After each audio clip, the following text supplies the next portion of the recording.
Before I start, I'm going to introduce myself. I'm a UI developer and also designer. And I used to work in Tokyo as a salesperson, but I changed my career as a UI designer and developer and moved to Vancouver about 2 years ago. And now I'm doing front-end at Glass Canvas. I used to work on open source projects, but actually I feel like I want to share my experience or knowledge with my videos.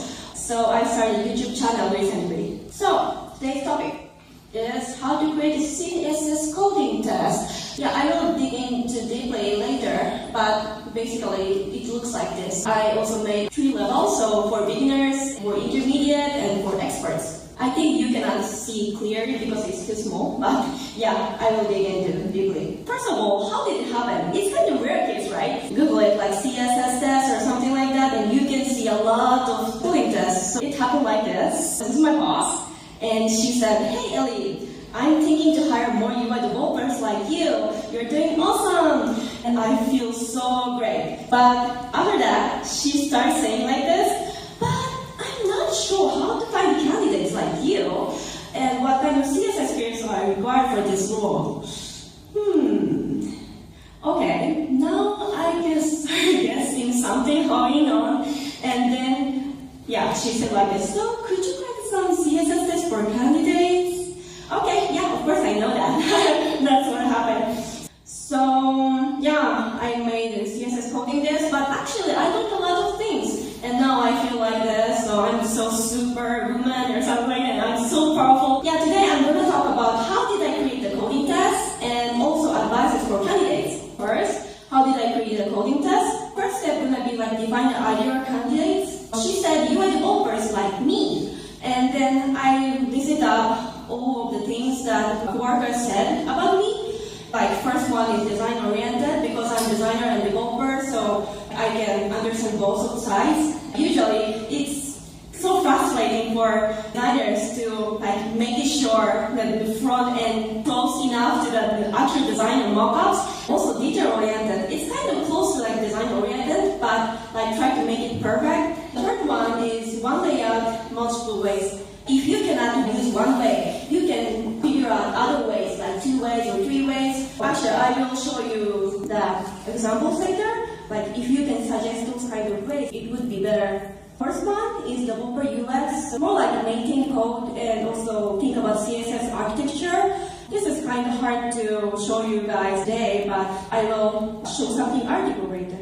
So I thought that, okay, let's create some CSS coding tests to check those skills. I made like basics and exercise for 3 types of level. For beginners, it's more like a basic knowledge, and if you Google, then you can find those things. But I made exercise originally. For intermediate and for expert, it's more like exercise. For example, so this is one of the tests, and I made this one for check the design oriented or this detail oriented. For beginners, it's really easy, but for intermediate experts, it's getting harder. Ideally, like you can write only one A tag, and then you need to style everything with CSS. Next one. So one layout, multiple ways. So the question is that there are 3 boxes in the web page, and how to change the layout like this. Spend no longer than 10 minutes on it.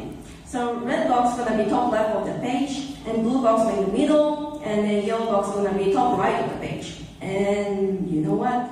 There are 5 ways at least.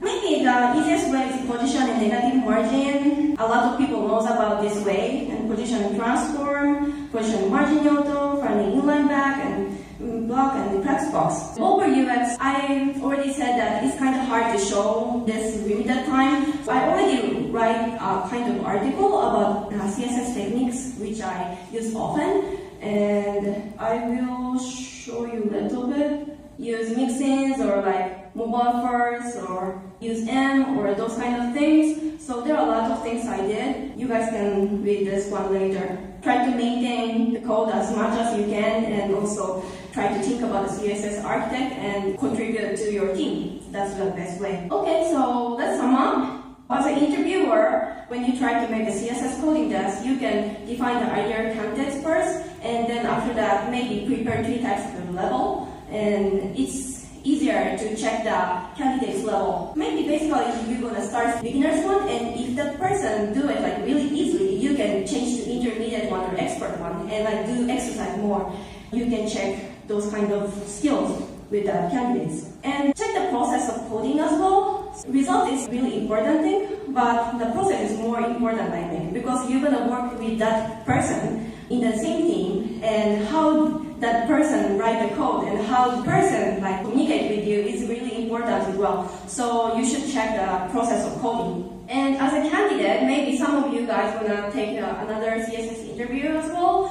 When you do that, show your process as much as you can. Maybe writing and also talking at the same time is better. So, okay, I'm thinking like this, so I'm gonna write down this or something like that. So it's better to know what are you thinking, and also better to show multiple ways. You don't have to show all the, but at least some of the things. If you can suggest them, it would be better.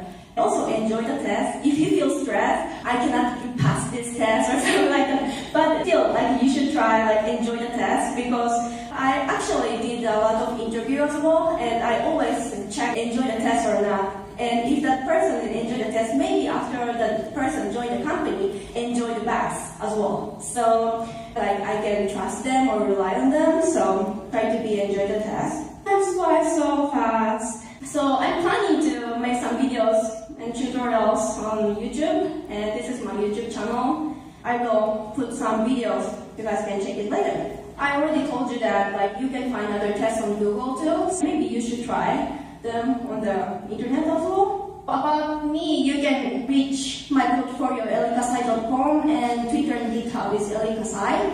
If you want to say hi to me by mail, you can reach me with elle-height@gmail.com. Thank you.